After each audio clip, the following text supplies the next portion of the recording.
O Senhor esteja convosco. Proclamação do Evangelho de Jesus Cristo segundo Marcos. Naquele tempo, os fariseus vieram e começaram a discutir com Jesus. E para pô-lo à prova, pediram-lhe um sinal do céu. Mas Jesus deu um suspiro profundo e disse: por que esta gente pede um sinal? Em verdade eu vos digo, a esta gente não será dado nenhum sinal. E deixando-os, Jesus entrou de novo na barca e se dirigiu para outra margem. Palavra da salvação.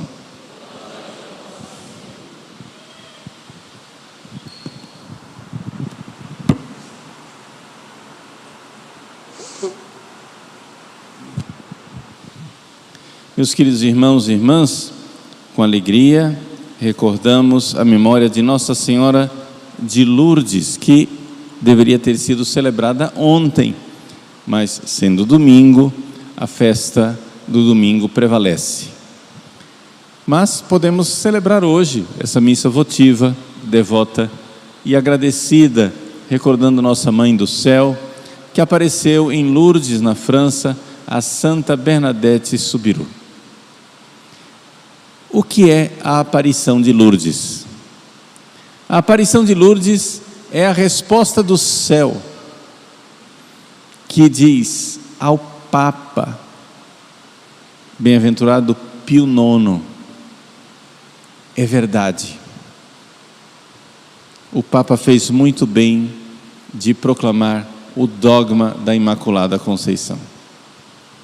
Sim, o Papa tinha acabado de proclamar o dogma da Imaculada Conceição e Nossa Senhora então aparece. O que é que significa a proclamação do dogma da Imaculada Conceição? Vamos primeiro um pouco o contexto histórico. A Europa estava vivendo um dos maiores desastres espirituais da sua história, o início deste grande desastre que começou há 3 séculos atrás e que continua ainda hoje. Que desastre este? O desastre chamado Projeto Cultural Educativo Anticristão. Ou seja, aquilo que nós chamamos de modernidade, a filosofia moderna, o pensamento moderno, deu início a um grande projeto educativo, um grande projeto cultural, um projeto educativo e cultural universal.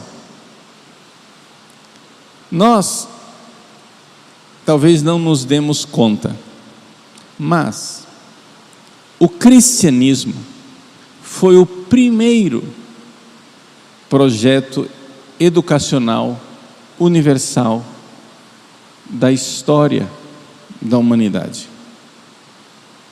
Antes não houve nada disso.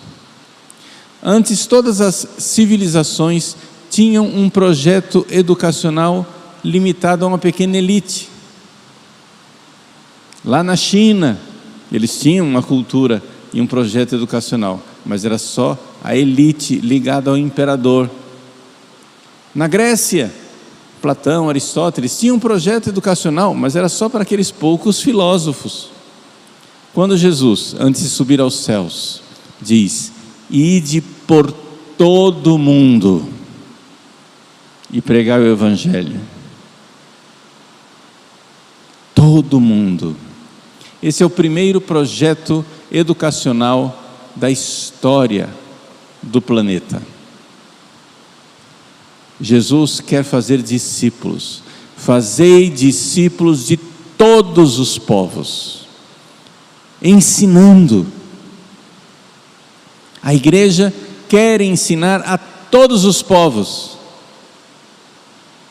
quer transmitir a fé e ensinar a verdade de Cristo a todos os povos, absolutamente todos os povos.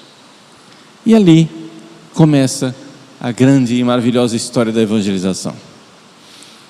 Levou tempo até que Satanás arranjou um jeito de fazer ele também o seu projeto educacional universal. Um projeto educacional em que o homem tomou o lugar de Deus, em nome de uma suposta racionalidade, como se a igreja não estivesse já há séculos ensinando as pessoas a usarem a razão. Assim, através da ideologia da modernidade, o homem toma o lugar de Deus.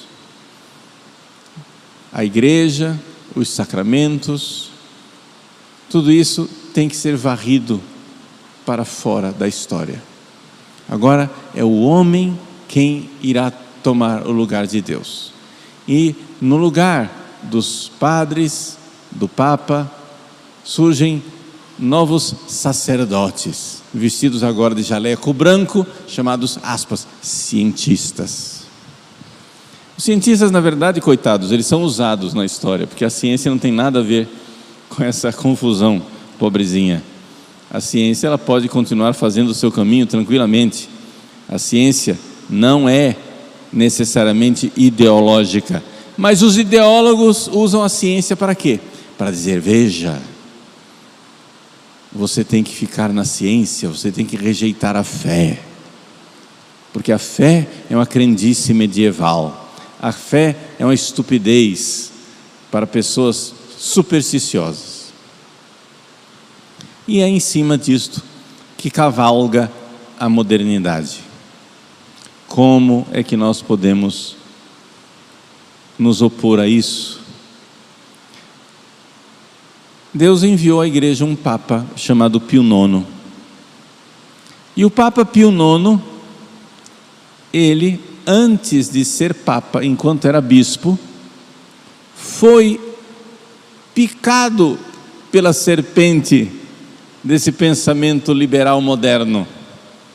Ele não era, claro, era um bispo, né? Não era totalmente voltado para esta coisa da ideologia do iluminismo, da Revolução Francesa, etc, etc, mas ele tinha um pensamento mal inclinado. Era, né? Se não era herege, era candidato, candidato a herege. E acontece que se deu um desses milagres da história da igreja. Ele foi eleito Papa, e uma vez eleito Papa, pela graça de Estado, o homem caiu em si e viu que ele precisava renunciar às ideias malucas que ele tinha na cabeça, e começou a reagir. E qual foi a reação de Pio IX ao projeto educacional doido da modernidade? A primeira coisa, ele se entrega a Nossa Senhora, não é? Ou seja, Nossa Senhora, que aqui é a Imaculada, é ela quem esmaga a cabeça da serpente, é ela a grande obra da graça de Deus. Se nós estamos numa luta com as forças infernais, nós temos que nos dar conta de que é uma luta da graça e das pessoas que recebem a graça contra a natureza revoltada, que não quer a graça, os seres humanos que revoltam contra a graça. Maria é a natureza que aceita a graça. Maria é a cheia de graça, é a natureza humana que foi agraciada, elevada, desde o primeiro momento da sua concepção. E é através da graça de Deus, recebendo a graça de Deus, que nós iremos vencer esta batalha. Nós sabemos que a vitória será da graça de Deus. Vejam, meus irmãos, eu não tenho aqui para vocês as profecias dos capítulos da história que nós iremos viver. Ninguém tem. Nós não sabemos quais são as cenas dos próximos capítulos. Nós só sabemos uma coisa: sabemos o capítulo final. Nós sabemos como irá terminar a história. A história irá terminar com um triunfo da graça de Deus.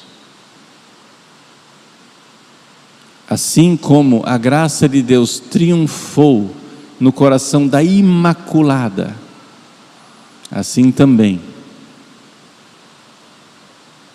a graça de Deus quer triunfar em nossos corações.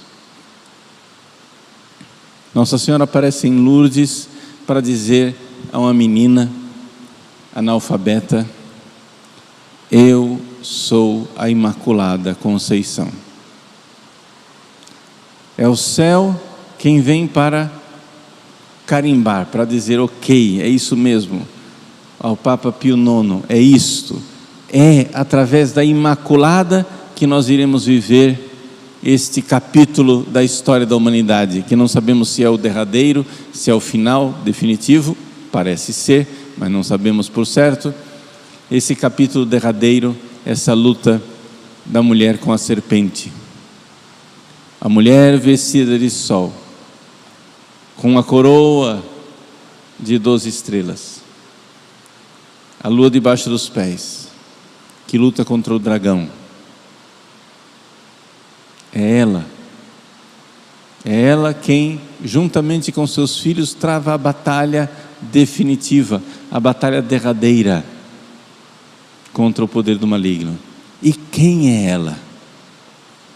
Eu sou a Imaculada, eu sou a obra-prima da graça. É a graça, não são as artimanhas, os esforços humanos, né?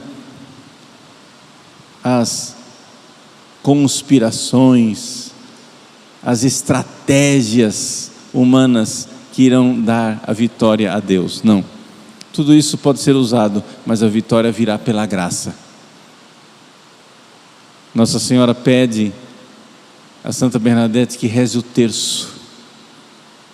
E desde então, na nossa grande batalha contra esse projeto educacional da modernidade que quer colocar o homem no centro de tudo, a Imaculada, o terço, o triunfo da graça é a arma que nós utilizamos. Em cada Ave Maria do terço nós dizemos: Ave cheia de graça. É a batalha da natureza que se deixa sanar e elevar pela graça contra a natureza rebelde que rejeita a graça, que não quer saber de Deus, que volta as costas para Deus. Essa é a batalha. Uma batalha que bem pode estar dentro de nós. Uma batalha que não está necessariamente lá fora. Ela começa aqui. Ide por todo o mundo. Ide por todos os rincões do coração. Ide por todos os lugares da alma. Aqueles lugares dentro de nós que ainda não são dóceis à graça. Nós precisamos ser missionários dentro de nós mesmos.